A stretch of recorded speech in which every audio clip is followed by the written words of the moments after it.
sponsors of Washington Monument to ride the White House and all of that just beyond the abolish the national debt.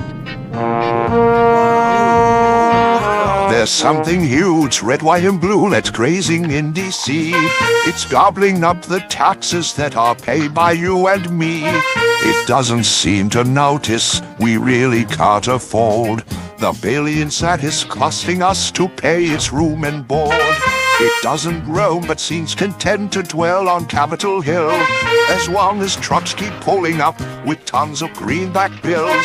We've got to feed the big guy, we really can't forget.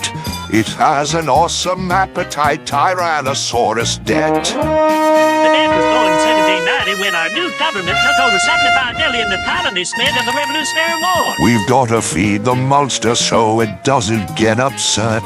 It's got an awesome appetite, Tyrannosaurus Debt. Alexander Hamilton, our first secretary of the Treasury, is on the debt, you know. Wanted a federal debt to provide a reason to establish taxes to support our new nation. The debt was young, they kept it small, they didn't know back then.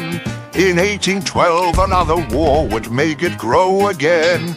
By 66, the Civil War had cost the nation millions. The government in Washington now had a debt of billions. The Civil War ran up a debt of almost $3 billion that still wasn't paid off by World War I. We're spending money we don't have, or so it would appear. The deficit is that amount we overspend each year. Though congressmen and senators make vows to cut its size, despite their honest efforts, the debt just seems to rise. Now the debt's over $5 trillion is still growing. A balanced budget would be great to spend within our means, to stop the monster in its tracks before we bust our seams. It feeds on just the interest, its appetite is wit. It never, ever stops to rest, Tyrannosaurus Debt. And this is the U.S. Treasury. It sells treasury bonds, bills and notes, and savings bonds to finance the debt. The U.S. government promises to pay the owner interest plus the value of each bond in a future date. We got to try to tame the debt and bring it down to size.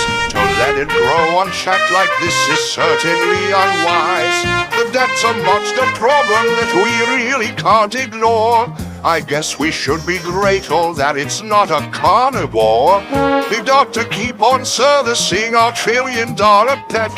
It's got a monstrous appetite, Tyrannosaurus Debt. Up this go misadventure, the trillion-dollar dentures, Tyrannosaurus Debt.